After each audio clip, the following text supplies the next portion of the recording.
بسم اللہ الرحمن الرحیم۔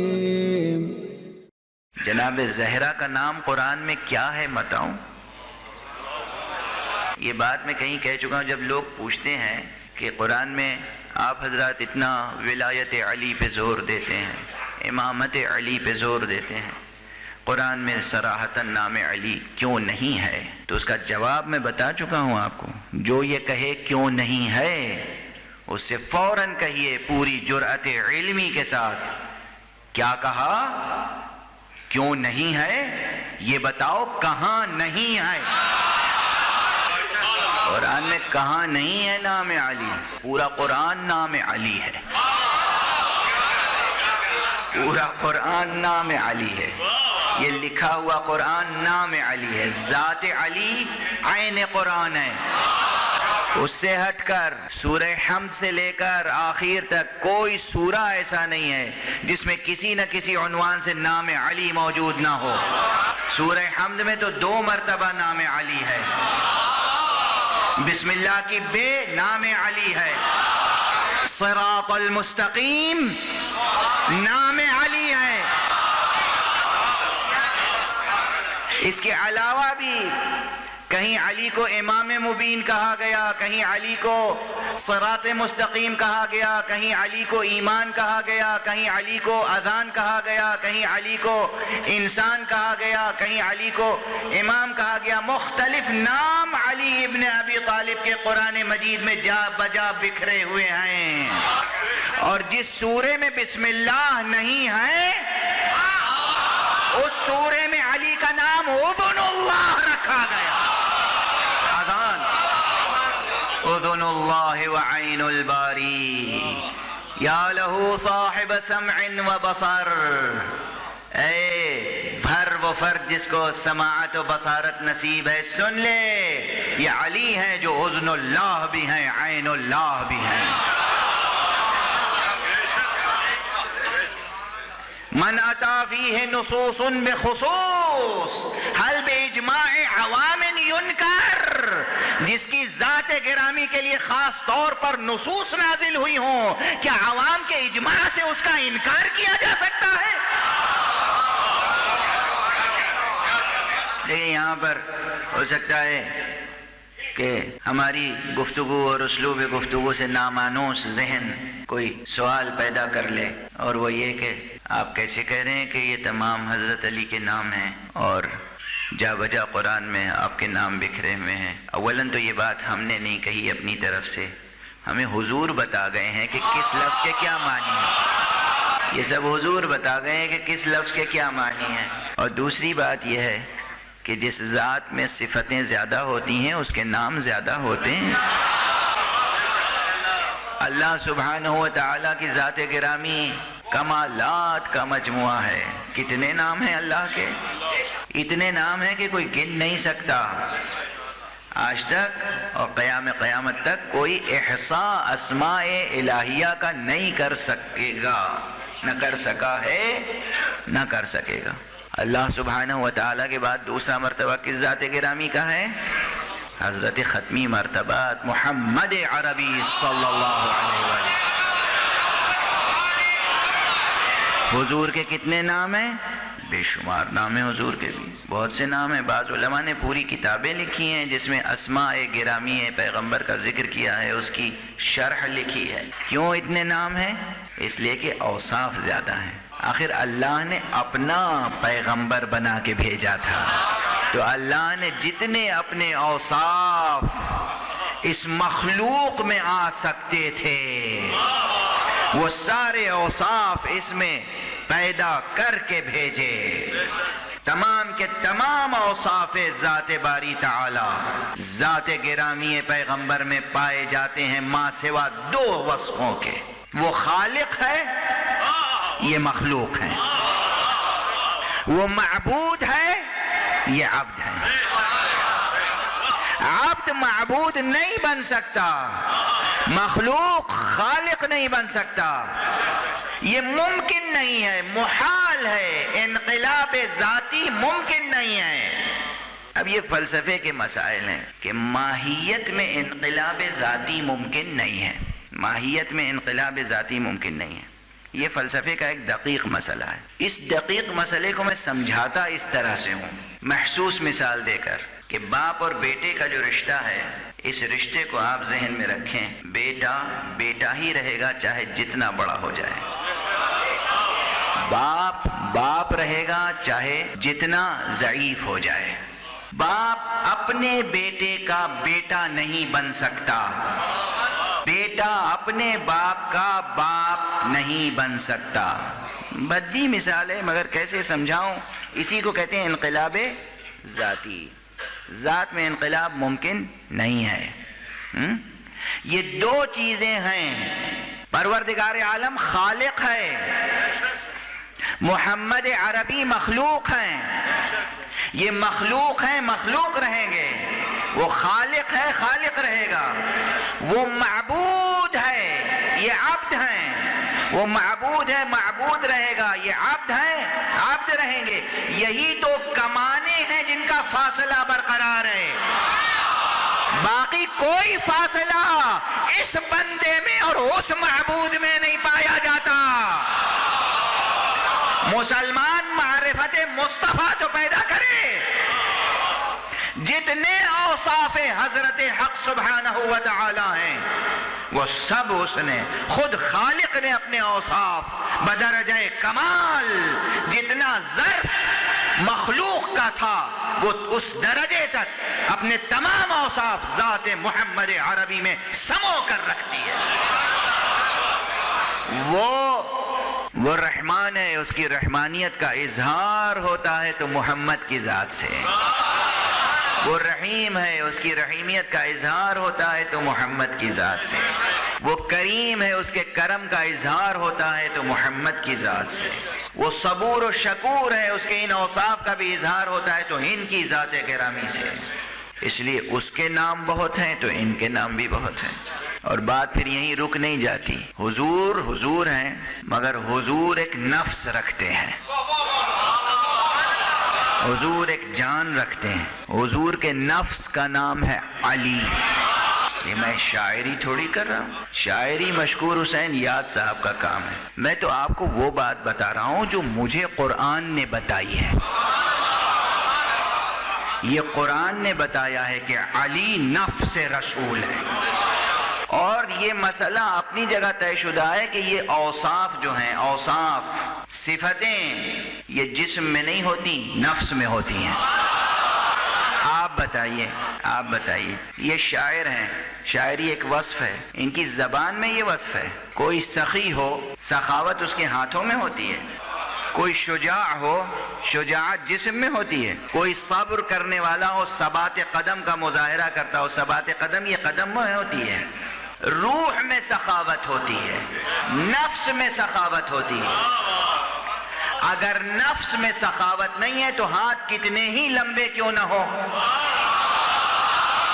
انسان غصب کرے گا، عطا نہیں کرے گا. ثبات قدم نفس میں اگر نہیں ہے تو پاؤں کتنے ہی بڑے کیوں نہ ہو، میدان میں ٹھہریں گے نہیں. انسان کے نفس میں صفات ہوتے ہیں، اوصاف نفس میں ہوتے ہیں. علم روح اور نفس میں ہوتا ہے. شجاعت روح اور نفس میں ہوتی ہے. سخاوت روح اور نفس میں ہوتی ہے.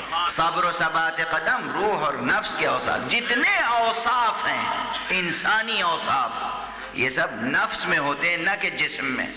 اگر نفس میں کوئی وصف ہوتا ہے تو شجاعت صرف ہاتھی سے تھوڑی ظاہر ہوتی ہے.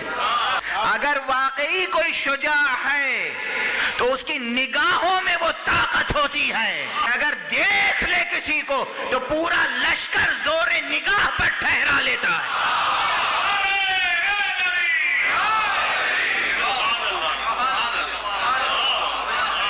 حضرت کی ذات گرامی میں اوصاف الہیہ ہیں، اخلاق الہیہ کا پیکر ہیں، اس لیے ان کے نام بہت ہیں.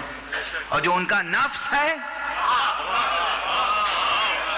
چونکہ اوصاف نفس میں ہوتے ہیں. نفس کون ہے؟ نفس نفیس پیغمبر ہے علی. قرآن نے کہا یہ نفس رسول ہیں، رسول نے کہا ہے کہ یہ میرے نفس ہیں. تو علی کے اندر اتنے کمالات ہوں گے جتنے محمد میں ہیں. ما سوائے منصب نبوت علی نبی نہیں ہیں، علی رسول نہیں ہیں۔ رسالت ختم ہو گئی امام المرسلین پر، نبوت ختم ہو گئی خاتم النبیین پر، علی امانت دار ختم نبوت ہیں، علی محافظ ختم نبوت ہیں۔ علی کے اندر بھی سب اوصاف ہیں، وہ سب اوصاف جو پیغمبر میں تھے، وہ سب صفتیں پیغمبر کی علی میں آئیں، کیوں نہ آتی، زبان چسا چسا کے پالا تھا۔ علی جب پیدا ہوئے تو رسول اللہ کی عمر 30 برس تھی۔ جو بھائی 30 برس بڑا ہوتا ہے اور جو بھائی 30 برس چھوٹا ہوتا ہے تو بھائی تھوڑی، وہ گویا باپ بیٹے کی طرح ہوتے ہیں۔ رسول مولا علی کو گود میں لیتے تھے، نہلاتے تھے، دھلاتے تھے، کپڑے پہناتے تھے، کندھے پہ بٹھاتے تھے، مکے کی گلیوں میں کوچوں میں لے کے گھومتے تھے، غار حرا میں لے کے جاتے تھے۔ اسی لیے چونکہ غار حرا میں لے کے جاتے تھے، اسی لیے جبرائیل اگر پیغمبر کے بعد کسی سے مانوس تھے تو بس علی سے۔ پیغمبر کے پاس آتے تھے اللہ کا حکم لے کر، وحی لے کر، یعنی اپنی ملازمت کا کام لے کر، سروس کا کام انجام دینے پیغمبر کے پاس جاتے تھے، دل سے خدمت کرنے کے لیے۔ پیغمبر کے ساتھ اہل بیت پیغمبر کے پاس آتے تھے، خدمت کرتے تھے، ملائکہ خدمت کرتے تھے، سید الملائکہ جبرائیل خدمت کرتے تھے، خدمت کرتے تھے۔ تو علی کی ذات گرامی میں اوصاف بہت ہیں، چونکہ اوصاف بہت ہیں اس لیے نام بہت ہیں۔ ایک نام سے صرف علی کو نہیں پکارا جا سکتا، ہر عالم میں علی کا ایک الگ نام، ہر زبان میں علی کا ایک الگ نام، ہر سورے میں علی کا ایک الگ نام۔ علی کے نام سے یہ کائنات گونج رہی ہے، بہت مرتبہ ہے علی، ہر سورے میں علی کا نام ہے۔ یہ تو یاد رکھیے گا، جب بھی کوئی کہے علی کا نام قرآن میں کیوں نہیں ہے، فوراً کہیے کہاں نہیں ہے۔ کتنے نام دکھاؤں علی کے؟ قرآن میں کتنے نام دکھاؤں اپنے مولا کے؟ یہ بھی جملے معترضہ تھا، کہنے تو یہ جا رہا تھا کہ میں حضرت زہرا کا نام بتاؤں قرآن میں کیا ہے، اسی جملے سے آگے بڑھ گئی تھی۔ حضرت زہرا کا ایک نام تو کوثر ہے، اِنَّا أَعْطَيْنَاكَ الْكَوْثَرَ، اے حبیب ہم نے آپ کو کوثر عطا کیا۔ کوثر یعنی فاطمہ، یہ ایک نام۔ دوسرا نام بتاؤں، جیسے حضرت علی کے آخر کوفو ہیں، کوفو کے معنی کیا ہیں؟ جو ان کا مرتبہ وہ ان کا مرتبہ۔ بہت سی جگہوں پہ شادیاں نہیں ہوتی، دیکھیں بیچ بیچ میں جو جملے کہتا ہوں نا 2-3 لفظوں میں، یہ بھی یاد رکھا کیجئے۔ شادیاں نہیں ہوتی کوفو کی تلاش میں، اور کوفو ڈھونڈتے ہیں مال و دولت کے اعتبار سے، کوفو ہوتا ہے صرف ایمان اور کردار کے اعتبار سے۔ اگر یہ معیار ہو تو کہیں رشتوں کا مسئلہ پیدا نہ ہو، پیچیدہ نہ ہو۔ مال و دولت کے اعتبار سے کوفو نہ ڈھونڈیے، ایمان اور کردار کے اعتبار سے کوفو ڈھونڈیے۔ حضرت زہرا کا کوئی کوفو نہ ہوتا اگر علی پیدا نہ ہوئے ہو۔ تو جیسے حضرت علی کے بہت سے نام ہیں، ایسے ہی حضرت زہرا کے بہت سے نام ہیں۔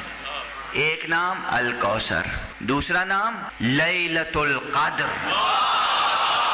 لیلۃ القدر زہرا کا نام ہے، قرآنی نام۔ اِنَّا أَنزَلْنَاهُ فِي لَيْلَةِ الْقَدْرِ، ہم نے قرآن کو لیلۃ القدر میں نازل کیا ہے۔ یہ قرآن جو بسم اللہ سے والناس تک ہے، اس کا ظرف زمانی نزول ہے لیلۃ القدر۔ لیلۃ القدر کیا ہے؟ ظرف زمان، ظرف دو ہوتے ہیں نا، ظرف زمان، ظرف مکان۔ مکان اور زمان دونوں چیزوں کا ایک ساتھ ہونا ضروری ہے۔ اب جناب والا قرآن مجید کے نازل ہونے کے لیے بھی 2 ظرف ہیں، ایک ہے زمان، ایک ہے مکان۔ زمان ابھی اس لفظی قرآن کی بات ہو رہی ہے، اس کتبی قرآن کی، اسم کی بات ہو رہی ہے۔ یہ قرآن کریم، یہ قرآن عظیم، یہ قرآن شریف، یہ قرآن مجید، یہ قرآن حکیم لیلۃ القدر میں نازل ہوا، یعنی ماہ مبارک رمضان کی 23ویں شب لیلۃ القدر میں یہ قرآن نازل ہوا۔ یہ لیلۃ القدر ظرف زمان نزول قرآن ہے، مکان نزول قرآن قلب پیغمبر ہے۔ کہاں نازل ہوا؟ قلب پیغمبر پر، کسی پہاڑ پر نہیں، کسی پتھر پر نہیں، قلب پیغمبر پر۔ لیکن قلب پیغمبر پر لیلۃ القدر میں کون سی چیز نازل ہوئی؟ یہ اسم نازل ہوا، یہ لکھی ہوئی کتاب نازل ہوئی۔ جبرائیل نے آ کے تلاوت کی، سنائی یہ کتاب۔ جیسے نام لکھا ہوا ہوتا ہے یا نام کا اعلان ہوتا ہے، جیسے آپ حافظ کو بٹھا کے اور قرآن سنیں، جبرائیل نے قرآن آ کر پیغمبر کو عطا کیا، سنایا رب اکبر کی طرف سے لیلۃ القدر میں، ظرف زمان نزول 23ویں شب قدر، ظرف مکان قلب پیغمبر۔ مگر میں نے عرض کیا کہ یہ تو اسم ہے، اصل قرآن، وجود عینی قرآن کیا ہے؟ میں نے کہا یہ وجودات مقدسہ یہ ہے عین قرآن، خود ذات محمد عین قرآن ہے، ذات حسن، ذات حسین عین قرآن ہے۔ جس ظرف مبارک میں یہ قرآن ناطق نازل ہوئے، جس ظرف مبارک میں حسن نام کا قرآن ناطق نازل ہوا، حسین نام کا قرآن ناطق نازل ہوا، اس لیلۃ القدر کا نام فاطمہ زہرا ہے۔ صلوات پڑھ دیں محمد و آل فاطمہ کا نام کوثر، فاطمہ کا نام لیلۃ القدر۔ اور یہ میں نہیں عرض کر رہا ہوں، حضرت امام جعفر صادق علیہ السلام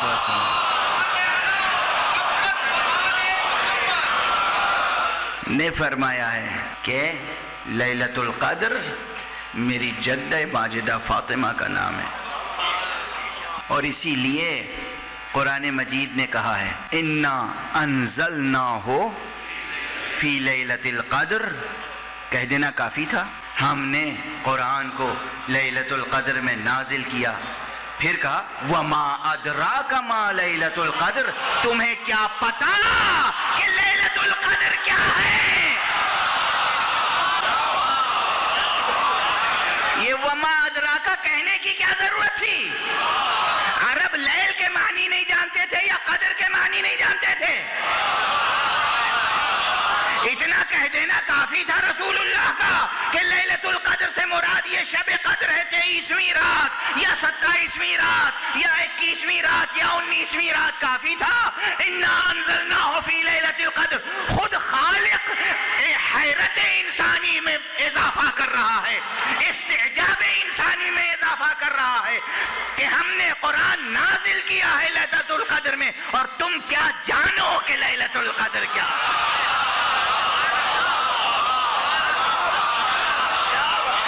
دیکھیے یہ قرآن ہے، اس کی فصاحت کی قسم کھائی جاتی ہے، اس کی بلاغت کی قسم کھائی جاتی ہے، اس کی جامعیت کی قسم کھائی جاتی ہے۔ ہم جیسا انسان کوئی لفظ مکرر اپنی زبان سے جاری نہیں کرنا چاہتا، مگر کب؟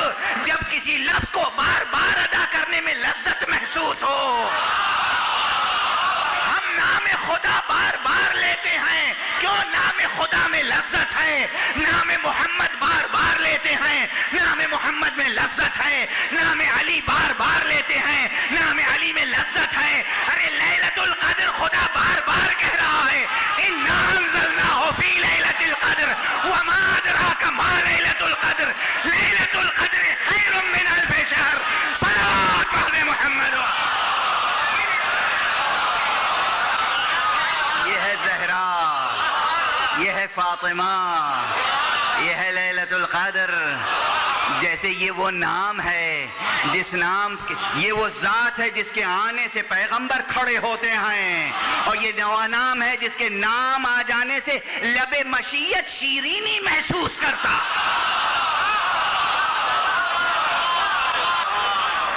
مگر دیکھو بات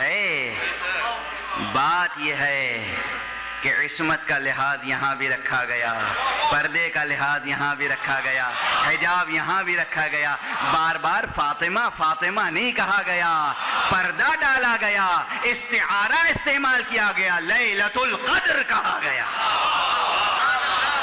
لیلۃ القدر، انا انزلناہ فی لیلۃ القدر وما ادراک ما لیلۃ القدر لیلۃ القدر خیر من الف شہر۔ لیلۃ القدر 1000 شہر سے بڑھ کر ہے۔ اب روایت دیکھ لیجئے، روایت کی تفسیر دوسری روایت سے ہوگی، اور یہ روایت تمام جید علماء اسلام نے نقل کی ہے۔ کتاب حیات الحیوان میں اٹھا کر دیکھیے، علامہ کمال الدین شافعی نے لکھی ہے، لکھتے ہیں کہ الف شہر سے مراد کیا ہے؟ کہ الف شہر سے مراد وہ مدت ہے جس مدت میں اس دنیا پر بنو امیہ کی حکومت رہی۔ بنو امیہ کے حکومت کے مقابلے میں الف شہر کا تذکرہ کیا جا رہا ہے، کسی اور کا ذکر ہو ہی نہیں سکتا بنو امیہ کے مقابلے میں سوائے زہرا کے نام گرامی کے۔ ایک شب قدر 1000 مہینوں سے افضل ہے۔